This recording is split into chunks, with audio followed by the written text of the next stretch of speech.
Fonction publique, la rupture conventionnelle, ce que peu de monde sait. Quitter la fonction publique d'un commun accord sans démissionner, sans être licencié, avec une indemnité à la clé, un dispositif expérimenté à partir de 2020 après la loi de transformation de la fonction publique de 2019, puis pérennisé depuis. Mais son fonctionnement reste largement méconnu, y compris par certains agents concernés. Qui peut en bénéficier? Le dispositif concerne principalement les fonctionnaires titulaires et les agents contractuels, mais uniquement en CDI. Les agents en CDD en sont exclus, tout comme les fonctionnaires stagiaires. Sont également exclus les agents ayant déjà l'âge et le nombre de trimestres requis pour une retraite à taux plein. Le point que beaucoup ignorent, aucune délibération n'est nécessaire. On pourrait penser qu'une décision aussi importante nécessite l'accord de l'Assemblée délibérante de la collectivité.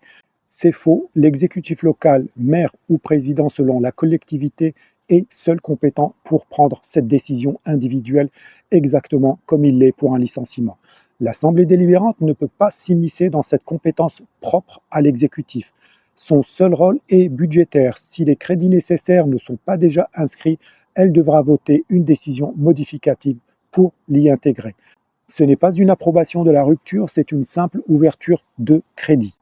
Un point essentiel à ne pas oublier, ce n'est jamais un droit. La rupture conventionnelle est une faculté, pas un droit pour l'agent.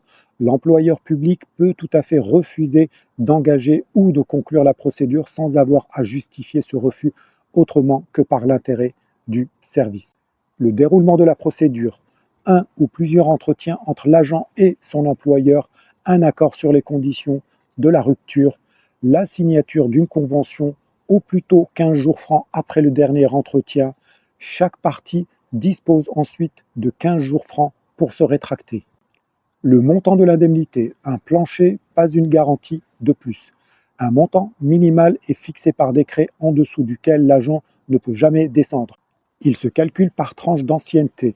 Un quart de mois de salaire par année jusqu'à 10 ans, 2/5 par année de 10 à 15 ans, la moitié d'un mois par année de 15 à 20 ans, 3/5 au-delà. Un exemple concret, un agent avec 12 ans d'ancienneté, un salaire brut annuel de 30 000 euros, soit 2 500 euros par mois. Sur les 10 premières années, un quart de 2 500 euros, soit 6 250 euros. Sur les 2 années suivantes, 2/5 de 2 500 euros, soit 2 000 euros. Indemnité plancher, 8 250 euros. Ce montant constitue un minimum. Un montant supérieur peut être convenu entre les parties, mais aucune majoration n'est obligatoire. Dans la pratique, beaucoup de collectivités versent le minimum légal, pas plus. Le point que personne ne connaît, le remboursement possible. Si l'agent fonctionnaire titulaire est recruté à nouveau dans la fonction publique dans les 6 ans suivant sa rupture, il devra rembourser l'indemnité perçue dans un délai de 2 ans après ce nouveau recrutement. Depuis février 2026, cette règle s'est même durcie, elle s'applique désormais à tout retour au sein de l'ensemble du même versant de la fonction publique, pas seulement dans son ancienne collectivité. Cette obligation ne concerne toutefois pas les agents contractuels en CDI. Ce qu'il faut retenir, la rupture conventionnelle est la seule voie permettant à un agent public de quitter définitivement son administration d'un commun accord avec une indemnité de départ. Mais elle n'est jamais un droit, elle suppose que l'employeur accepte de négocier et d'en assumer le coût. Le saviez-vous?